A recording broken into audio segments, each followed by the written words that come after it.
Stop. Look at your trash can. Right now, you are likely staring at a plastic vessel that you paid for. You worked for this money, you traded your time for this currency, and you used it to buy something designed to be thrown away. It feels necessary, it feels clean. But let me ask you a question that seems absurd at first. If you had to pay $1 every time you flushed your toilet, you'd fix the plumbing. So why are you paying a premium to carry your garbage to the curb? We have been convinced that the only way to manage waste is to wrap it in layer upon layer of plastic that will outlast us, our children, and our children's children. But what if I told you there is a ghost method? A strategy used by every single generation before 1960 that costs absolutely nothing, takes zero extra effort, and actually makes your kitchen cleaner. You don't need the bag. You never did. There is a hidden architecture to waste that marketing companies have spent billions erasing from your memory. It is a system so elegant, so fundamentally logical, that once you understand it, the modern plastic bag looks like a primitive mistake.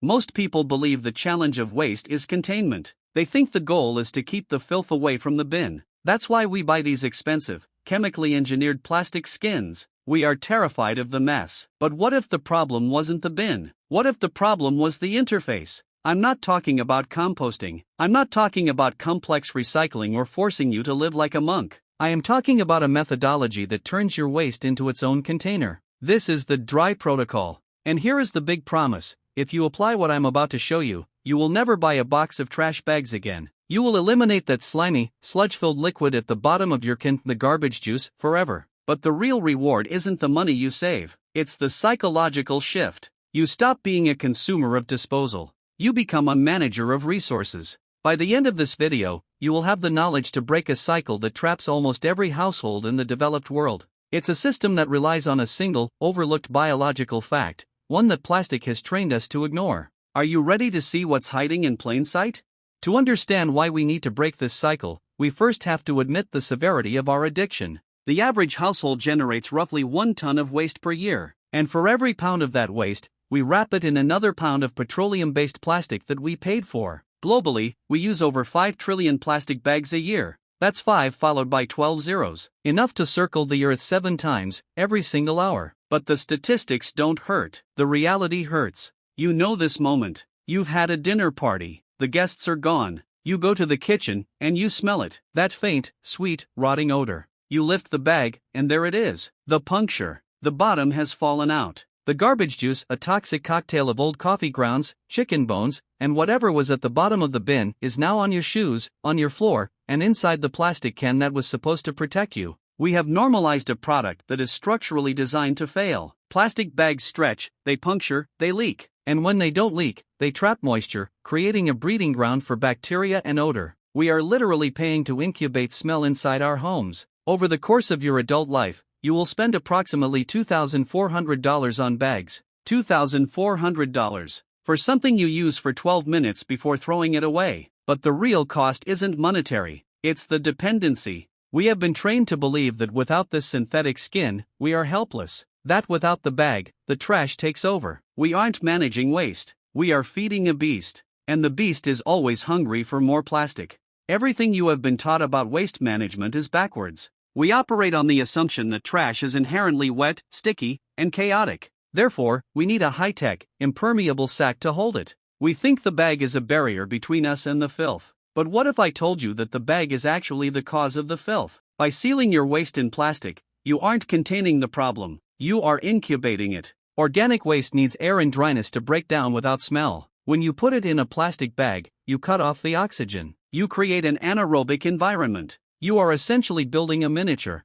fermenting swamp in your kitchen. The liquid isn't leaking because the bag is cheap. It's leaking because biology creates pressure. The rot creates gas. The gas creates moisture. The moisture attacks the plastic. The industry sold us on the idea of containment. But the real enemy isn't the garbage touching the bin. The enemy is the water inside the garbage. Here is the contrarian truth: you do not need a waterproof vessel to dispose of waste. In fact, if your system requires a waterproof vessel, your system is flawed. The goal isn't to find a stronger bag. The goal is to stop producing wet waste. The old way wasn't about trashing things, it was about dehydrating things. If you remove the moisture, you remove the smell, you remove the slime, you remove the need for the plastic entirely. We are trying to solve a physics problem with chemistry. We are trying to hold a liquid in a material designed to rip. The moment you stop trying to trap the water is the moment you become free. To unlock the old way, we have to deconstruct the anatomy of your waste. Layer 1, the biological trap. We fear the smell. We fear the slime. But scientifically, that smell and slime are just water mixed with organic matter in a low oxygen environment. It's a chemical reaction. If you remove the variable of moisture, bacteria go dormant. The rot stops. Layer 2, the resource blindness. Look around your home. Right now, you are likely surrounded by an invisible fleet of containers, Amazon boxes, cereal liners, junk mail, egg cartons. We define these things as trash the moment we consume what's inside them. We throw the dry paper into the wet plastic bag, hoping it all disappears. But what if we flipped the hierarchy? What if the trash, the paper, was actually the technology? Layer 3, the absorption principle. Plastic is waterproof. It rejects moisture. That's why the juice pools at the bottom. Paper, however, is hygroscopic. It seeks moisture. Think of the paper not as a wrapper, but as a sponge. If you introduce the right amount of dry paper to wet waste, the paper drinks the liquid. It locks it away. Layer 4, the architecture of the shell. You don't need a bag to hold the garbage. You need the garbage to hold itself. The reveal. The solution is the dry shell. By folding your dry waste, paper, cardboard, packaging around your wet waste, you create a temporary, biodegradable vessel. You are wrapping the wet in the dry. The coffee grounds go into the cereal box. The chicken bones go into the junk mail envelope. You aren't throwing things away. You are constructing a package. Layer 5, the infinite loop. When you do this, the moisture is absorbed by the paper before it can touch your bin. The garbage juice ceases to exist. The bin remains dry. The waste remains contained. And the cost? Zero. Because you were throwing the paper away anyway. You just weren't using it first. Let's build the system. This is the dry protocol in action. Step 1, gather your armor. You need dry, absorbent carbon. This is cardboard, paper bags, newspaper, or junk mail. Do not recycle these yet. They are now a utility. Keep a small stack of flattened boxes near your bin. Step 2, the base. Take a cardboard box like a cereal box or a shipping package and place it at the bottom of your naked metal or plastic bin. This is your primary drip tray. Step 3, direct deposit. Throw your wet waste directly onto that cardboard. Watch what happens. The coffee grounds, the vegetable peels, the eggshells, they touch the paper. The paper absorbs the liquid instantly. There is no pooling, no garbage juice. Step 4, the envelope. For the really messy stuff, raw meat trimmings, fish skins, greasy paper towels, use the junk mail burrito. Take a few sheets of newspaper or a flyer. Place the waste in the center. Fold the sides in. Roll it up. You have just made a completely free, biodegradable trash bag. Step 5, the toss. Place your wrapped package into the bin, on top of the cardboard base. This works because you are utilizing the carbon in the paper to balance the nitrogen in the food waste. You are creating a compost environment, even if it's going to a landfill. A box of heavy-duty trash bags, $12. This method, $0. It adds exactly 3 seconds to your day, the time it takes to fold a piece of paper. The plastic bag relies on tensile strength to hold the weight. It fights the waste. The dry shell relies on absorption. It integrates with the waste. When you take the bin to the curb, you simply lift the cardboard liner, or if you have a garden waste service, you dump the dry paper bundles right into the compost bin. Your actual trash can stay pristine. You didn't buy a solution. You just rearranged the materials you already had. We haven't invented a new trick here. We have simply remembered a lost technology. If you walked into a kitchen in 1920, or 1940, or even 1955, you wouldn't find a box of hefty bags under the sink. They didn't exist. The trash bag as a consumer product wasn't introduced until the late 1950s, and it didn't become a household standard until the 1970s. For all of human history before that, we managed our waste without a single drop of polyethylene. The method was universal. It was called the newspaper bundle. Households would keep a stack of yesterday's news by the back door. Wet scraps went into the paper. The paper absorbed the moisture. The whole thing was twisted into a knot and thrown into the metal ash can. It was a closed loop. The news that informed you yesterday protected your home today. During the war years, this wasn't just a habit, it was a duty. Resources were scarce. You didn't waste money on disposables. You used what you had. So, what changed? Marketing. The plastic industry needed a new market. They had to convince the post-war generation that the old paper method was unsanitary and that the modern, scientific way was to seal your germs in a plastic tomb. They sold us convenience, but they actually sold us amnesia. They made us forget that we were perfectly capable of managing our own homes without their monthly subscription to plastic. History is the ultimate authority, and history shows us that the dry shell isn't a hack, it's the default setting for human civilization. We are the anomaly. We are the generation that decided to pay for the privilege of burying our resources in permanent plastic. So, if this method is free, cleaner, and historically proven, why does nobody talk about it? Why isn't this on the cover of Real Simple magazine? Why isn't Martha Stewart telling you to wrap your fish heads in junk mail? Because there is an enemy. But it's not a person. It's a system. Think about the grocery store layout. It is a perfectly designed trap.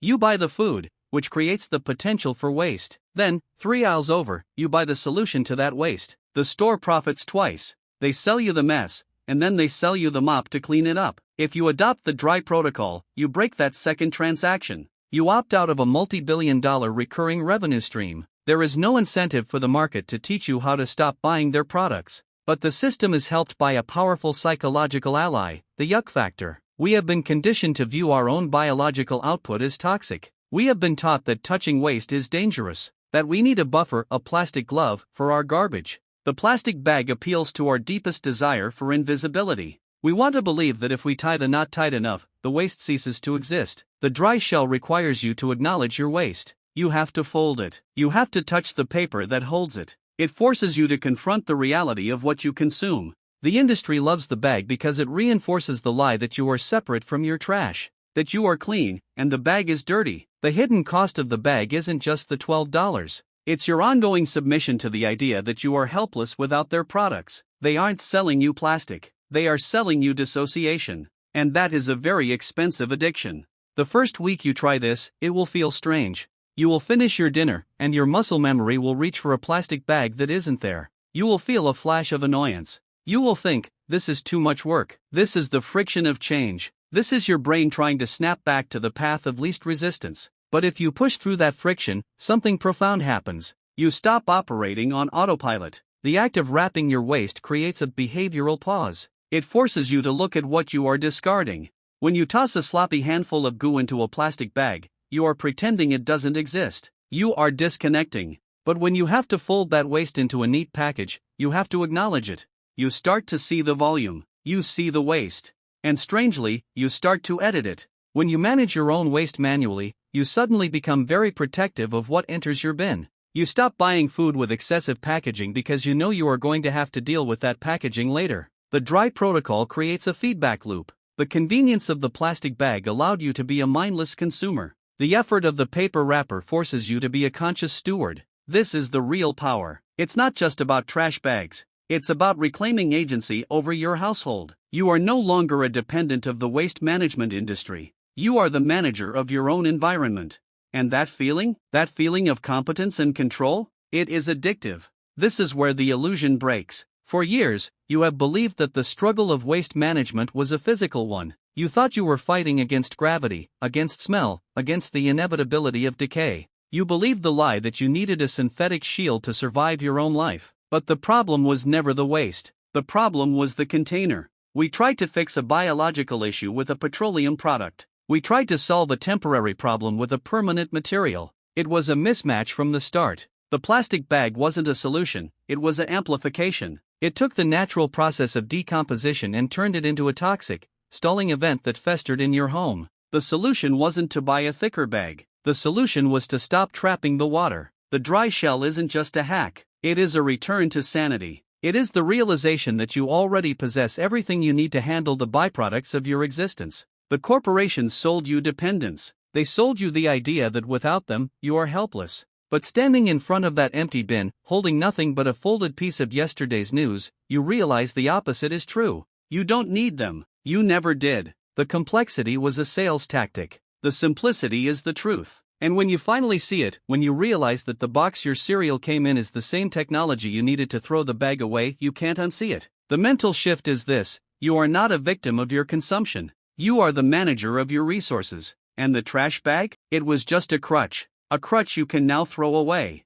We live in an era that confuses complexity with progress. We are told that to solve a problem, we must buy a product. That to clean our lives, we must purchase a chemical. We have surrounded ourselves with layers of synthetic barriers, distancing ourselves from the raw reality of existence. But true sophistication isn't about adding more. It is about stripping away the unnecessary until only the truth remains. The dry protocol is more than a waste management strategy. It is a practice in awareness. It is a refusal to participate in the disposable mindset. It is a declaration that you will not pay a toll to the system just to exist in your own home. When you remove the plastic bag, you remove the veil. You begin to see the flow of resources through your life. You stop taking convenience for granted and start seeing it for what it often is, a sedative for the mind. Simplicity is the ultimate rebellion. And in that simple act of folding a piece of paper around your waist, you find a strange kind of freedom. The freedom of knowing that you are not dependent on the factory. You are dependent only on your own ingenuity. The world is loud. It demands your consumption. But your home can be quiet. It can be clean. It can be real. And it all starts with the decision to stop buying the bag. So, I have a challenge for you. Don't just watch this video and forget it. Knowledge without action is just entertainment. I want you to try the dry protocol for 7 days. Just 1 week. Do not buy a box of bags. Use what you have. Flatten the boxes. Fold the junk mail. Wrap the wet waste in the dry. It will feel weird for the first 48 hours. Stay with it. I want you to come back to this comment section and answer one specific question. In the history of your trash generation, what is the single item you think would be impossible to wrap in paper? Is it cat litter? Is it raw chicken? Is it last week's lasagna? Tell me your worst case scenario, and then, tell me if the system actually failed, or if you were just afraid to try. Let's see who is actually ready to wake up, and who is going to go back to sleep. Try it. Report back, and stop buying the lie.